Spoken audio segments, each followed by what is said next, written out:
அதீதில் இருக்கக்கூடிய தலாக் விஷயத்துல கை வைக்கிறாங்க.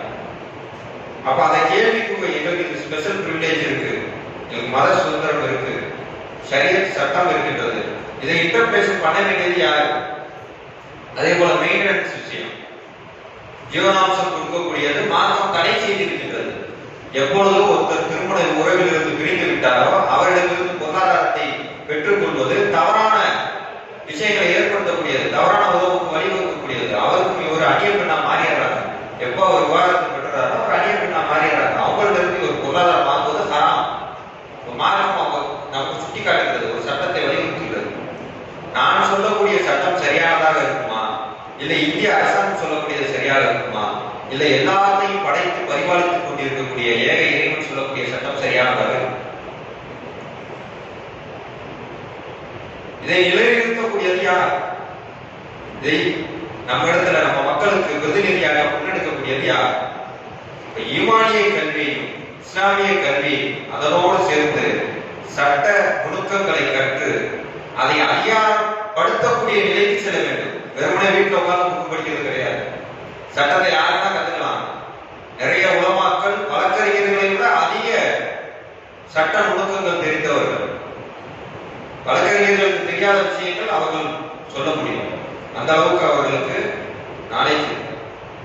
ஆனால் அதிகாரம் என்ரோல் பண்ணும், பார் கவுன்சில போய் என்ரோல் பண்ணும். அந்த அதிகாரத்தை அங்கீகாரத்தை அடையணும். இந்த சமூகம் அடைஞ்சாதான் நீங்க கேள்வி கேட்கிற இடத்துக்கு போக முடியும். ஒரு கோர்ட்ல நின்று வாதாடணும். ஹிஜாப் விஷயம், ஹிஜாப் அனுமதி கொடுத்திருக்கு, ஆடையில கை வைக்கிற அளவுக்கு இன்னைக்கு இஸ்லாமிய சமூகத்துல ஒரு பின்னடைவு இருக்கு. இப்ப பலதரப்பட்ட பிரச்சனைகள் இருக்கு. இதை சொல்லிக்கிட்டே போலாம். இஸ்லாமிய சமூகத்திற்கு எவ்வளவு பிரச்சனை இருக்குனாக்க டே டு டே.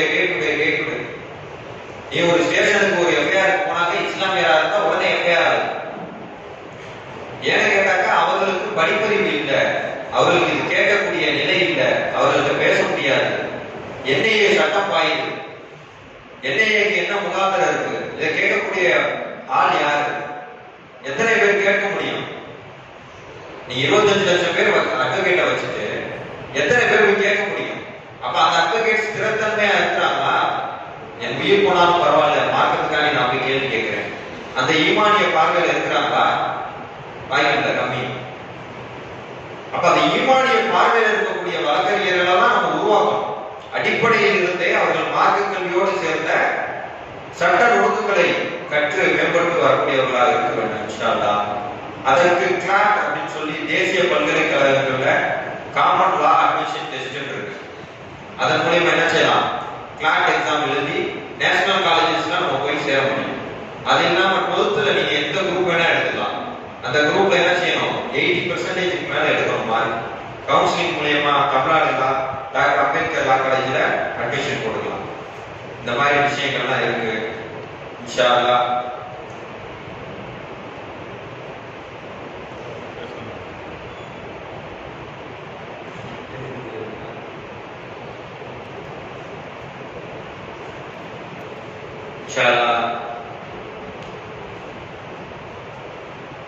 நம்ம கேட்ட விஷயங்களில் இருந்து அல்லாஹ்வுடைய உதவியை கொண்டு மாபெரும் சட்ட நிபுணர்களை, PhD ஸ்காலர்,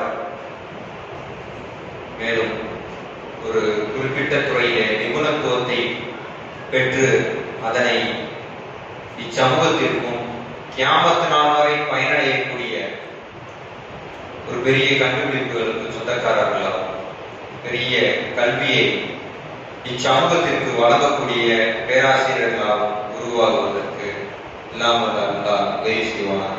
மேலும் இந்த ஜமாத், ஜாமியா நகர் ஜமாத் நிர்வாகிகளுக்கும் தலைவர் மற்றும் Mohammed Umar ஹசனி, Karur educational trust அவர்களுக்கும் வாய்ப்புக்கு எனக்கு இந்த ஒரு சூழ்நிலையை உருவாக்கி தந்து இந்த உரைக்கு ஏற்பாடு செய்திருந்த நிர்வாகிகள் அனைவருக்கும் நன்றியை கூறி என்னுடைய உரையை நிறைவு செய்கிறேன்.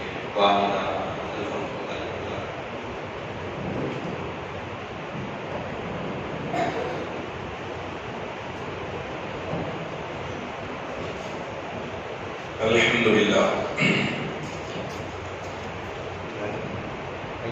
பெண்களுடைய பகுதிகளிலும் பெண் பிள்ளைகள், மாணவிகள், தாய்மார்கள் எல்லாம் அவங்க சொன்ன விஷயங்களை கேட்டிருப்பீங்க. அசல் நோக்கத்தை ஆரம்பத்திலேயே சொன்னோம். நம்முடைய சமூக பிள்ளைகளை கல்வி விஷயங்கள்ல இருந்து பாதியிலே நிப்பாட்டினாங்க. உங்களுக்கு எந்த நிலைகள் வந்தாலும் சரி, உங்களுடைய பிள்ளைகளுடைய கல்வி பாதிக்கப்படக்கூடாது. அப்படி ஒரு சமயம் எங்களுடைய பிள்ளைகளை படிக்க வைப்பதற்குண்டான சூழ்நிலை எங்களுடைய வீட்டில் இல்லை அப்படிங்கிற ஒரு நிலை உங்களுக்கு வந்துச்சுன்னு சொன்னா, நம்முடைய சமூகத்திலே இன்னைக்கு எத்தனையோ பெரும் பெரும் மனிதர்கள் எல்லாம் இதற்காக வேண்டிய உழைப்பு செஞ்சு கொண்டிருக்கிறாங்க. நம்முடைய சமூக பிள்ளைகளை படிக்க வைப்பதற்காக வேண்டி ஏற்பாடு செஞ்சு கொண்டிருக்கிறாங்க. இஸ்லாமிய நிறுவனங்கள் அதிகமாக இருக்கிறது. அந்த அடிப்படையில தான் நம்ம கரூர் எஜுகேஷனல் ட்ரஸ்டும் ஆரம்பிக்கப்பட்டது. உங்களுடைய பிள்ளைகள் என்ன படிக்கணும், எந்த மனநிலையில இருக்கிறாங்க அப்படிங்கிற விஷயங்களை இடையில நீங்க கரூர் எஜுகேஷனல் ட்ரஸ்டுடைய போன் நம்பர் எல்லாம் எல்லா பள்ளிவாசல்களையும் அந்தந்த இமாம்களுக்கும் தெரியும். நீங்க அவங்களோட தொடர்பு கொண்டீங்கன்னா சொன்ன அவங்களே உங்களுக்கு வழிகாட்டுதல் செய்வாங்க. அதனால கல்வி விஷயங்கள்ல பாதுகாப்பாக நல்ல முறையில அவங்கள வேற எந்த விஷயங்களையும் அவங்கள திசை திருப்ப வைக்காமல், திசை திரும்பாமல் இருப்பதற்கு நீங்க அவங்களுக்கு ஆர்வம் ஊட்டி கொண்டே இருங்க. நமக்காக வேண்டி தூரத்துல இருந்து பயணம் சென்று வந்து லாயர் அவர்கள் நமக்காக வந்து அற்புதமான சில விஷயங்களை நமக்கு முன்னாடி பதிவு செஞ்சிருக்கிறாங்க. அவங்க சொன்ன விஷயங்களை நீங்க சரியாக கேட்டிருப்பீங்கன்னு நினைக்கிறோம். அந்த விஷயங்களை நல்லா உங்களுடைய உள்ளத்துல பதிவு செஞ்சு உங்களுடைய பிள்ளைகளுடைய கல்விகளை, உங்களுடைய கல்விகளை அதுபோன்று அமைத்துக் கொள்ளுங்கள். ஆய்வு செய்யக்கூடிய கல்வி வரை, PhD வரை நீங்க நல்லா படிக்கணும். நல்லா படிச்சு நம்முடைய சமூக மக்கள்ல அதிகமானவர்கள் மிக பெரும் ஆய்வாளர்களாக, அறிஞர்களாக உருவாகணும். அதே போல அவங்க சொன்னது போல நம்முடைய சமூக மக்கள்ல அதிகமான லாயர்கள் இன்னைக்கு தேவைப்படுறாங்க. 2 பேர் அதிகமாக தேவை என்பதாக சொல்றாங்க. ஒண்ணு, பெண் மருத்துவர்கள் வேணும், பெண் டாக்டர் வேணும் அப்படின்னு சொல்லி கேட்கிறாங்க. ஏன்னா நீங்க நம்ம சமூக பெண்களை கொண்டு போய் காமிக்கிறார்களா, ஏதாவது பிரசவமாக இருக்கட்டும், அவ்வளவு பெண்களுடைய விஷயமாக இருக்கட்டும், எதுவாக இருந்தாலும் சரி பெண் டாக்டர்களை இன்னைக்கு தேடக்கூடிய ஒரு நிலையில, பெண் மருத்துவமனைகள் இருந்தாலும் அங்க ஏதாவது ஸ்கேன் எடுக்க சொல்றாங்க, மற்ற ஏதாவது விஷயங்களுக்காக இப்படி போறோம்னு சொன்னா அங்க ஏதாவது ஆண்கள் தான் இருக்கிறாங்க. அப்படிப்பட்ட ஒரு நிலையில இன்னைக்கு நம்ம இருக்கிறதுனால நம்முடைய சமூகத்துல அதிகமான பெண் மருத்துவர்கள் உருவாக இருக்கு. இப்ப உள்ள காலகட்டத்துல மிக அவசியமான ஒரு விஷயம். அதே போல சொல்றாங்க, லாயர்கள் அதிகமாக நம்முடைய சமூகத்துல வேணும். அது பெண் பிள்ளைகளாக இருந்தாலும் சரி, ஆண்களாக இருந்தாலும் சரி, வாதாடக்கூடிய வக்கீல்கள் அதிகமாக தேவைப்படுறாங்க. அந்த மாதிரி ஒரு காலகட்ட சூழ்நிலையில நாம் இருந்து கொண்டிருக்கோம். நம்முடைய சமூகத்தினுடைய நமக்கு குர்ஆன் ஹதீஸ் என்ன சட்டம் சொல்லுகிறதோ அதை எடுத்து வைக்கக்கூடிய ஒரு நிலை. எல்லாரும் ரோட்ல நின்று நம்ம போராட்டம் செஞ்சோம், நம்ம போராடினா மட்டும் நமக்கு உண்டான ஒரு தீர்வு கிடைச்சிடும் நம்ம நினைக்க முடியாது. அதை எந்த வழியில போய் நாம் போராடணும், எப்படி நம்ம போய் சொன்னா நம்முடைய விஷயங்கள் அவங்க காது கொடுத்து கேட்பாங்க, அந்த தகுதிக்கு நம்ம போகணும்னு சொன்னா அவங்க தான் யாருங்க, லாயர், வக்கீலாக இருக்கிறாங்க. அவங்க சொன்னா மட்டும்தான் அது நீதிமன்றமே எடுத்துக்கொள்ளும். நீதிமன்றத்துல தீர்ப்பு வழங்குவதாக இருந்தால் அது யாரு சொன்னாங்க, ரோட்ல நின்று சொல்லக்கூடியவங்களுடைய பிரச்சனை கேட்க மாட்டாங்க, வீதியில நின்று போராடக்கூடியவங்களுடைய அந்த விஷயங்களை காது கொடுத்து கேட்க மாட்டாங்க. என்ன பண்ணுவாங்க, லாயர் போகணும், அவங்க வக்கீல் போகணும், வக்கீல் போய் நீதிபதிக்கு முன்னாடி நின்று வாதாடும். அவங்க சொல்லக்கூடிய விஷயங்களை வச்சுதான் இன்னைக்கு எல்லா நீதிமன்றங்களிலும் தீர்ப்புகள் வழங்கப்பட்டு கொண்டிருக்கிறது அப்படிங்கறத நம்ம ஞாபகம் வைக்கணும். அதனால நம்ம சமூகத்துல அதிகமான லாயர்கள் உருவாக வேண்டும். அதற்காக வேண்டி வந்திருக்கக்கூடிய மாணவ மாணவிகள் நீங்களும் தயாராகுங்கள். பெற்றோர்கள் உங்களுடைய பிள்ளைகளை உருவாக்குங்கள். கல்வியை ஒருபொழுதும் நீங்கள் நிறுத்தி விடாதீர்கள். அப்படி கல்வியுடைய விஷயத்துல ஏதாவது சந்தேகம் இருந்துச்சுன்னு சொன்னா நம்ம கரூர் எஜுகேஷனல் ட்ரஸ்ட்டை நீங்க தொடர்பு கொள்ளுங்கள்.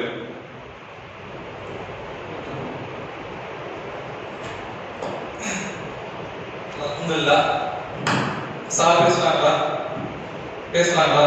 கவனிச்சீங்களா? கேட்கலாம் என்ன பேசுறாங்கன்னு கேட்ட சொல்லுவீங்களா?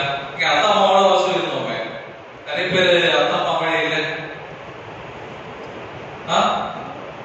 வெளியே போயிட்டாங்களா? யாராவது ஒருத்தர் நிறைய கூட்டு வரணும்னு சொன்னோமா இல்லையா? ஏன்னா அவங்களுக்கு தெரியணும் நமக்கு என்னென்ன பொறுப்புகள் இருக்கு. அவங்க ஏதாவது வாங்கி கொடுத்தாதான் முன்னால அது வாங்கிக்க முடியும். சைக்கிள் வேணும்னா யாரும் வாங்கி கொடுக்க மாட்டாங்க. சைக்கிள் அத்தாவோ அம்மாவோ தானே வாங்கி கொடுக்கணும். இப்போ அவங்களுக்கு தெரியணும் நமக்கு வந்து என்னென்ன பொறுப்புகள் இருக்கு, எப்படி படிக்க வைக்கணும். இப்போ சாரை பத்தி எல்லாம் சொன்னாங்களா? என்ன சொன்னாங்க? சார் வந்து 8வது ஸ்கூல்ல விட்டுட்டாங்க. 8வது ஸ்கூல்ல விட்டுட்டு பிசினஸ்க்கு போயிட்டாங்க. 8வது தானே.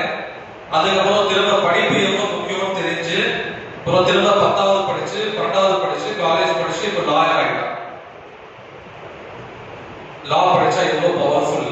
இந்திய நீதித்துறையில ஒரு வக்கீலுக்கு என்ன பவர் இருக்குது, ஒரு ஜட்ஜுக்கு என்ன பவர் இருக்கு அப்படிங்கறது அவங்க புரிஞ்சுக்கிட்டனால இன்னைக்கு அவங்களுக்கு கல்யாணம் ஆகி குழந்தைங்க 4 குழந்தைங்க.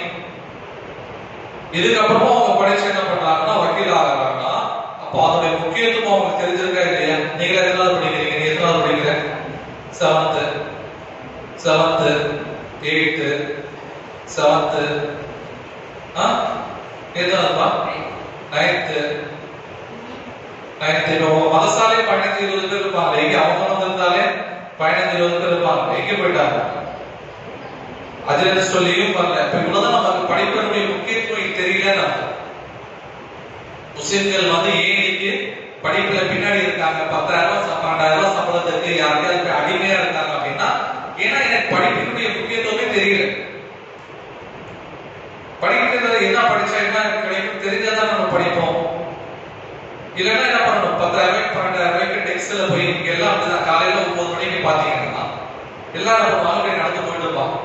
ஆண்கள் பெண்கள் எல்லாம் டெக்ஸ்டுக்கு போயிடுவாங்க. எல்லாம் 8,000 10,000 12,000 சம்பளத்துக்கு. ஏன்னா அவங்கதான் என்னுடைய படிப்பறிவு. அதே நீ கவர்மெண்ட் ஆபீசர் ஆகிட்ட, நீ ஒரு ஜட்ஜ் ஆகிட்ட, உனக்கு எவ்வளவு சம்பளம் கிடைக்கும்? எவ்வளவு சம்பளம் கிடைக்கும்? ஜட்ஜுக்கு எவ்வளவு சம்பளம் கிடைக்கும் தெரியுமா? யாருக்கு தெரியும்? அன்றைக்கு எவ்வளவு சம்பளம் கிடைக்கும் தெரியுமா? ஜட்ஜுக்குலாம் 1 லட்சம் 2 லட்சம் 3 லட்சம் வீடு காரு உனக்கு சைலண்ட் வச்ச வட்டி கொடுத்துருவாங்க. அப்படியே நீ போகும்போது சைலண்ட் போட்டுக்கிட்டே போகலாம். உனக்கு பாதுகாப்பு போலீஸ் முன்னாடி ஒரு ஜீப் வரும், பின்னாடி ஒரு ஜீப் வரும். ஹைகோர்ட் ஜட்ஜ் எல்லாம் ஆயிட்டோம்னு சொன்னா அதுக்கப்புறம் வீட்டுல பாதுகாப்பு போலீஸ் நிற்பாங்க. நீ கோர்ட்ல போனீங்கன்னு சொன்னா எந்திரிச்சு நிற்பாங்க. நீ வரும்போது எந்திரிச்சு நிற்பாங்க. ஜட்ஜையா வரான்னு சொல்லி எந்திரிச்சு நிற்பாங்க. நீ அவங்களுக்கு பாதிக்கப்பட்டவங்களுக்கு தீர்ப்பு சரியான தீர்ப்பு கொடுத்தேன்னு சொன்னா உடனே எல்லாரும் கையெழுத்து கும்பிடுவாங்க. அப்ப இதெல்லாம் நமக்கு தெரியணும்ல. தெரிஞ்சா படிச்ச இதெல்லாம் படிச்சா இதுதான் தெரியும். இப்ப என்ன படிக்கிறது எப்படி படிக்கிறதுன்னு உங்களுக்கு சொல்றதுக்காக தான் அவங்க எங்க இருந்து வந்து திண்டுக்கல்ல இருந்து வந்திருக்காங்க. அவங்க வந்து சும்மா ஃப்ரீயா இருக்கேன் வந்திருக்கேன் அப்படின்ட்டு அவங்களுக்கு நிறைய வேலை இருக்கு. அந்த வேலைக்கு நடுவுல நம்ம கூப்பிட்டோங்கிறதுக்காக வந்திருக்காங்க. அப்ப நம்ம வந்து அதுக்கு முக்கியத்துவம் சரியா கேட்கல கொடுக்கணும்னு சொன்னா பல பள்ளிகள்ல ப்ரோக்ராம் நடத்தணும். இதுதான் கம்மி ஸ்டெப். ஏமோலாம் பிஸ்மில்லாஹ்ல கூட 22 பேர் வந்தாங்க. வெங்கமேட்ல வந்து 90 பேர் கிட்ட வந்திருந்தாங்க. அதுக்கப்புறம்